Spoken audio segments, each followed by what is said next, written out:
We are live. Welcome, guys, back to another edition of the Earle Sports Bet Show. I'm Timothy Earle.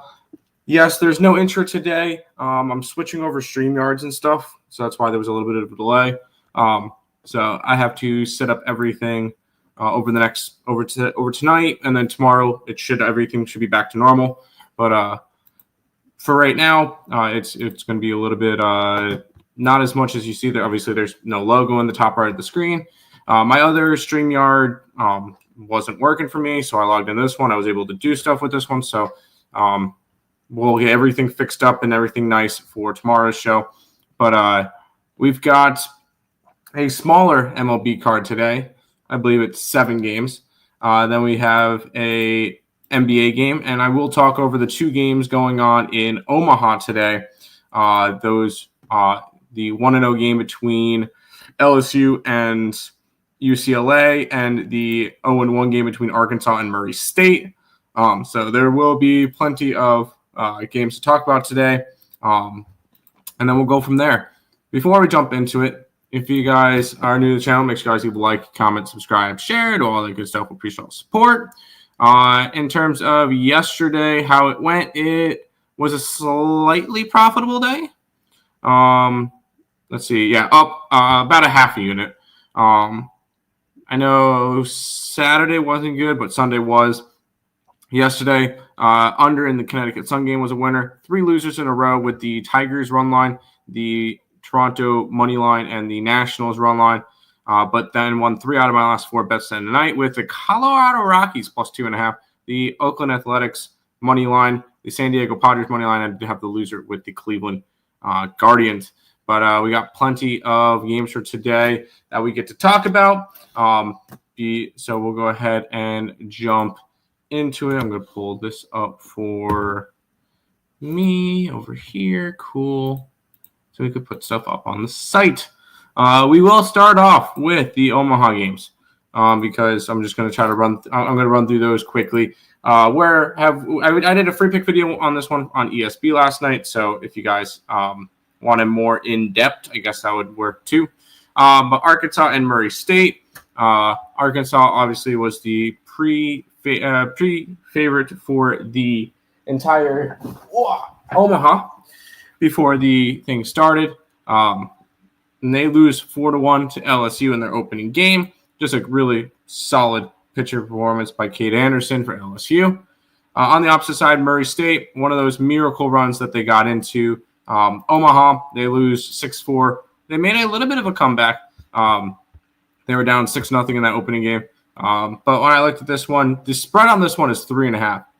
And I did grab Murray State plus 3.5. Although I will say when I put out my bracket for Omaha, I was on I am on Arkansas to win, obviously, this game. I have Murray State going 2 and Q. But I think this is going to be a lot closer of a game. And, man, Murray State has the opportunity to do the most funniest thing today. But I will be taking Murray State plus 3.5. I just think this one's going to be a little bit closer than people think, which will allow us to jump into this one, which is when I actually think a dog's going to win, LSU and UCLA. LSU is minus 315. 9.5 is your total.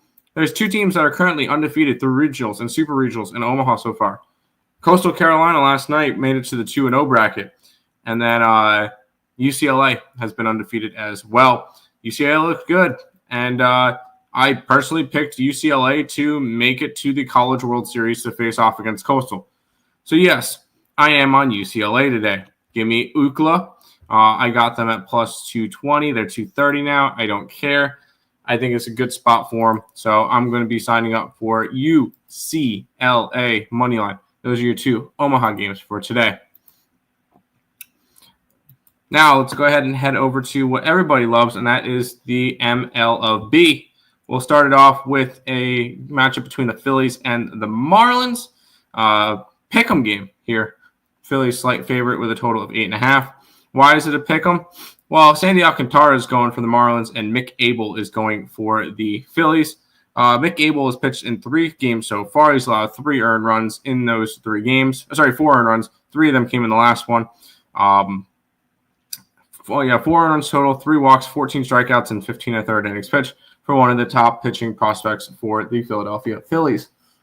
On the opposite side, we got Sandy Alcantara, who's slowly making his way back after having a disastrous start. In his last 2 starts, he's combined 12 innings for 2 earned runs and 7 hits and 10 strikeouts. Sandy is starting to get semi back. He's pitching a lot better as of late, and I do think he's going to be able to pitch well in this game as well.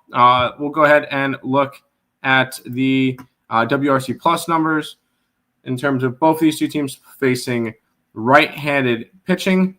Philadelphia is 10th in baseball versus righties. Miami is, where is Miami? 24th. So clear hitting advantage for the Phillies. I'm not going to go either way with a pitching advantage because Sandy can be the best pitcher in baseball on any given day. We'll go ahead and look at the line movement in this one. And this line opened up at Philly minus 125, and it's gone towards Philly minus 107. So line movement is coming in on the is coming in towards the Miami Marlins, sorry. And then the total has gone up 5 cents. So not really anything with the total. And let's go ahead to MLB today. And a lot of the money's on Philadelphia. Do I trust Sandy? I think I do. I do think I have to trust Sandy Alcantara today. I'm going to take the Marlins. Marlins are coming into this one pretty hot. They're coming off of sweeping the Nationals. Phillies are coming off of sweeping the Blue Jays. But I'm going to trust Sandy. So I'm going to go ahead and grab the Marlins here. Line movement's just telling me everything I need to know with this one. And if I'm wrong, I'm wrong.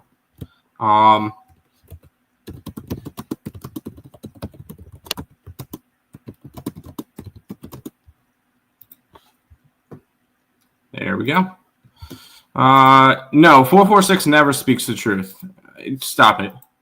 What up, my guys? Let's get it. Let's cash today. Hit the like button, people. Show some appreciation. Subscribe and share. Timmy, you know the rest of the same, my dog. Yes, MLB. Money, money, money. Let's get it. OKC trifecta today. I haven't really looked at it all that much, but we will probably look towards them. Yes, this line does scream Miami. Sandy pitches good. I think he does. I think both of them, honestly, I think the under could be a play too. I think both of them can pitch well. WNBA is rough. Well, luckily we don't have to worry about it today. There's no WNBA games today. So, go Tigers, go Mets. There you go. Let's keep on rolling. How about them Colorado Rockies yesterday? A 10-1 win versus the Braves. Sweeping the Rockies isn't for everybody. Haha, fuck you, Braves. Anyways, the Colorado Rockies are throwing Kyle Freeland. Irving is going for the Nationals. Freeland this year, just like everybody on this Colorado Rockies staff, has been awful. 14 games started, a 1-8 record, a 5.16 ERA, 5.13 ERA, 73 and 2/3 innings pitched, 42 earned runs, 14 walks, and 57 strikeouts. So he has not been great. But who realistically on the Colorado Rockies has been good? And the answer is nobody. Nobody's been good. So I'm not going to trust that at all. On the opposite side, Jake Irving's been a middle of the rotation guy. 14 starts, 5-3 record, 4.21 ERA, solid enough. 83 and a third innings pitched, 39 earned runs, 25 walks, 54 strikeouts. He's been good. I like Jake Irving. Now, who's not been good is the freaking Nationals. They are 1-9 in their last 10. Let's go take a look at the hitting stats. I can already tell you that the Colorado Rockies are dead last in both categories, hitting versus righties and hitting versus lefties.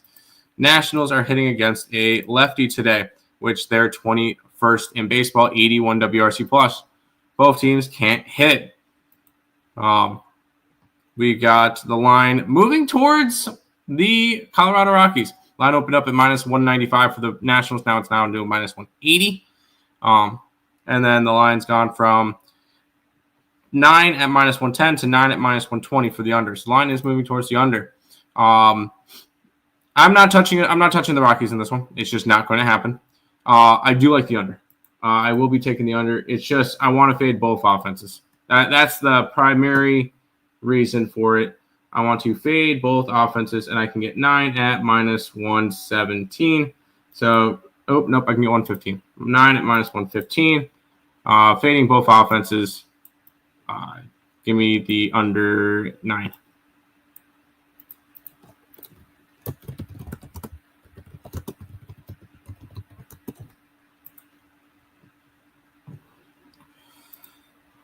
Suppness. I hit the Chicago White Sox and Colorado Rockies first 3. Nats, LA killed your parlay. I liked over in the Arkansas. Over 9, but not 10.5. I love LSU. Are you doing? Are you against you? Okay, that one. It's more of I'm a lot more on UCLA than I am fading LSU. So Rockies money line. Yeah, good luck with that one. How do you fade both offenses when the bullpens are so much worse? When both teams can't – when the Colorado Rockies against right-handed pitching is 75 WRC plus and the Nationals are 81 WRC plus, both of them are way below average hitting. I don't care what the bullpens are doing if they can't hit. So, no, I'm not really fading the bull – I'm not really backing the bullpens. I'm fading the offenses. So, let's head to the next one. We get – the Yankees hosting the Angels. Yankees after getting swept by the Boston Red Sox, which actually, hold on. I'll just, could I mention that real quick? Rafael Devers to the Giants, seeing that neither one of those two teams are playing today. What the heck was that? Did not expect to see that one coming. Maybe I might do a video on that in the next couple of days, but Jesus. And I will say the Red Sox got hosed. It was a salary dump, but they didn't get anything in return. Anyways, the Yankees coming off of getting swept by the Red Sox, minus 200 favorites, 8.5 is your total. Soriano versus Clark. Soriano this year has been a consistent arm for this rotation. 14 starts, a 4-5 record, 3.86 ERA, and 79 and third innings pitched, 34 earned runs, 39 walks, 64 strikeouts. He has been a solid innings-eating pitcher, and that's all they need from him. On the opposite side, you got Clark Schmidt, who has been another one of those middle-of-the-rotation guys that's been good too. 10 starts, 3-3 record, 3.6 ERA, 55 innings pitched, 22 earned runs, 24 walks, and 57 strikeouts. So Clark Schmidt, both of these guys have been solid enough. Both of them are righties. Let's go take a look at their hitting stats. The Yankees are 122 WRC plus, which is third in baseball. Angels are 96 WRC plus, which is 23rd in baseball. Hitting advantage, Yankees. Pitching advantage, probably towards the Yankees right now. Oh, didn't want to click on that. We look at where the money is coming in on that one. That's not actually a pitching matchup there. Line's actually moving 10 cents towards the Angels. Since I've typed it up, it's gone from minus 200 to minus 190 for the Yankees. And the line has moved 20 cents towards an under in this one. With all the money coming in on the Yankees and everything, it's Angels or nothing. I'm not going to touch this game. I just don't feel the need to. So this one's a pass. I could see an under. I could totally see an under in this game. This one should be a fun one, though. The Orioles and the Rays. The Rays are coming off of sweeping the Mets. And a total of 8.5 in this game. We got Zach Eflin taking on Ryan Pepiot. Zach Eflin is 9 starts, 6-2 record, a 4.08 ERA, 53 innings pitched, 24 earned runs, 7 walks, and 36 strikeouts. He's been good. On the opposite side, we got Ryan Pepiot, which has kind of worked as their ace this year. I remember he was their opening day starter. 14 starts, a 3-6 record, a 3.31 ERA, 81 2/3 innings pitched, 30 earned runs, 24 walks, and 73 strikeouts. He's been solid enough. Both of them are righties. Let's go take a look at what they're hitting. Baltimore, 7th in baseball. Tampa Bay, 8th in baseball. So both of them have good offenses versus 112 and 111 WRC plus, respectively, against right-handed pitching. We take a look at where the line movement's going. Line has gone from plus 113 to Baltimore being a pick'em. And the line's gone from 9.5 at plus 105 to 8.5 at minus 115 for the over. If their money's, I am taking the Baltimore Orioles today. And I'm gonna ride with that. The line movement's just kind of telling me what I need. And I'm actually gonna go run lining this. I can get plus 160 on the Orioles run line. I'm taking a little bit more of a shot here. Letdown spot for Tampa Bay after big sweep versus Mets. Orioles run line. Let's get it. Rays. Yeah. Marlins. Yes. Orioles. Yes. Let's get it. We got 3 more MLB games to go. We got the Red Sox and the Mariners. The Mariners minus 185. 7's your total. Sorry, I did remember. Boston, now I can talk about it more. Boston was playing today, and they're going to be without Rafael Devers, who was traded. I don't understand that one. The pieces they got back for it didn't make sense. The only reasonable thing I could say is it was a salary dump.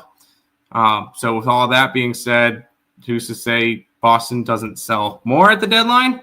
Although they're a game over 500 and they're doing this already.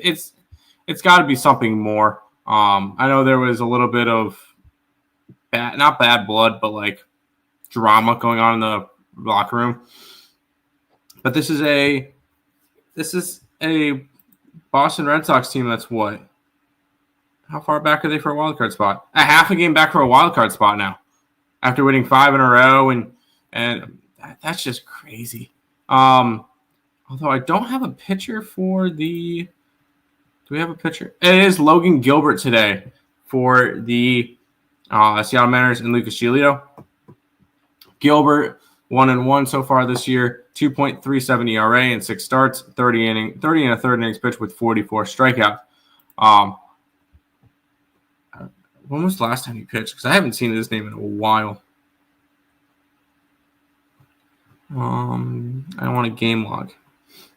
Last time he pitched was on April 25th. April 25th. So it's been over a month and a half. He got taken out with an injury. That's right. So he'll be making his first start back. On the opposite side is Lucas Giolito, who 8 starts, a 2-1 record, a 5.45 ERA, 39 and 2/3 innings pitched, 24 runs, 14 walks, and 31 strikeouts. So he's been not great, but hopefully he can stay a little bit more consistent. We'll go and take a look at what each team is hitting. Seattle 6th against righties in baseball. That's 113 WRC plus. Boston 18th, and that was 101, and that was with Rafael Devers. Although I will say I might have an interesting angle on this one. The line has moved towards Seattle from 165 to 182, and not enough money for it to be a cash cow. Plus, it's 7. I will say I was kind of looking towards the Red Sox today as a step-up spot, but they are coming off a sweep in the Yankees, so I'm going to stay off of this game. Bad travel spot. I understand the line movement towards Seattle, but I also don't know. I want to see Logan Gilbert pitch after being away for a month and a half. So this one's going to be a stay away for me. Arkansas is now 11.5. Nice. I took Murray State. Murray State's offense has been crazy. So Red Sox run line first 5. And good morning, Tim. Good morning, Brad. We got 2 more games. Astros and the Athletics. The Astros are minus 160 with a total of 10. Lance McCullers Jr. and Mitch Spence. McCullers this year has pitched this will be his 8th game. He's 7 starts, 1-2 record, a 4.91 ERA, 29 and a third innings pitched, 16 earned runs, 14 walks, and 39 strikeouts. Solid. After not pitching for, 2 years, almost 3 years. On the opposite side, you got Mitch Spence, which has been more of a reliever, although he's kind of started as of late. He started the last 2 times and he's gone 5 innings. In those 2 starts, 10 innings so far, 1 earned run on 6 hits. So he's been good starting-wise. We'll go ahead and take a look at the numbers for these 2 teams. Athletics have a good offense, 110 WRC plus, which in the stadium that they have, they should be. Houston's 20th. So we'll say pitching advantage Astros slightly, but definite hitting advantage towards the Athletics. Let's pull up these numbers.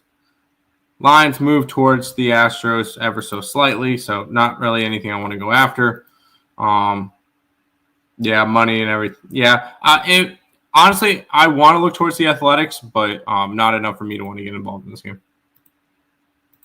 We swept the Twins out of town. Didn't you guys just play the White Sox?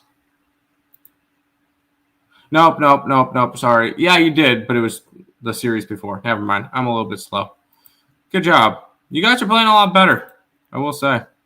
I was wrong. On the Astros, they're going to be just fine. They're now 11 games over 500. And leading the division by a bunch. So, good for them. Going after the Astros. Shocker, Brad. Brad, you don't have to come in. You don't have to tell me that you're on the Astros. I already know that you're on the Astros. Every single game. Let's go to the final one, which... Do we even have a pitcher for the Dodgers? No, okay. Is he actually starting? Like, I'm getting reports that Shohei Ohtani is pitching today. I don't think he is.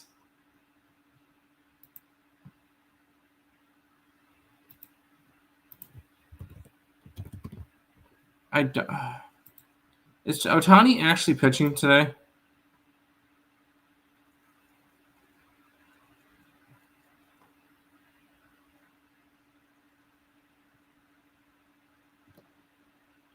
Shohei Ohtani will be pitching as for the first time. Wow.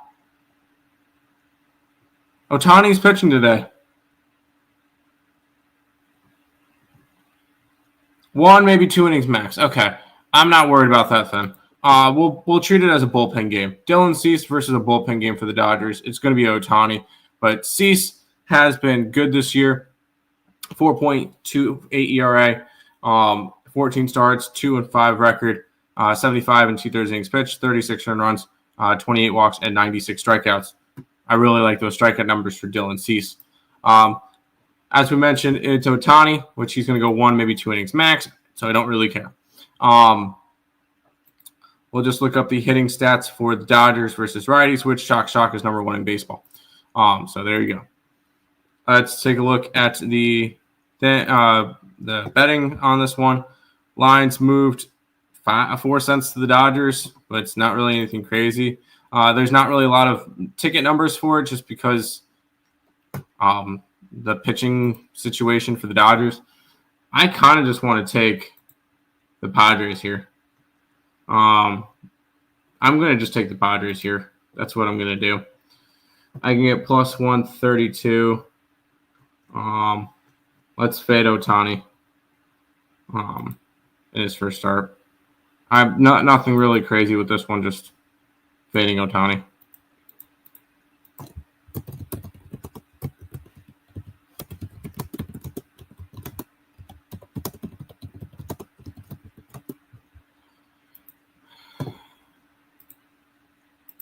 Yep, I got it. Yep.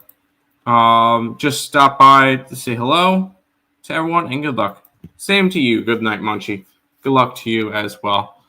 Let's go ahead and head to the NBA where we have the let me click actually the banner in. There we go. The Pacers and the Thunder in game number 5 of the series. It's tied up 2-2. This is back in Oklahoma City. They're 9.5-point favorites with a total of 224.5. This line opened up at 9, and it's gone towards the 9.5. And it's pretty. It was a 9 for all of 3 minutes, So nothing crazy. And then the total has gone from 222.5 all the way up to 224.5. So that's interesting to see there. I will say the handle and everything is even. Although more people are betting, 51 to 49 in terms of the handle, but 75% of the bets are on the Pacers, which makes me lean towards the Thunder. And it's kind of the same deal with it would be a lean towards the under. I'm going to take the under here. I'm going to take the under in this game. I want to take the Thunder, but I don't really feel like that's a good idea. I feel a little bit more stronger with the under here. I can get under 225 at minus 110. Defensive.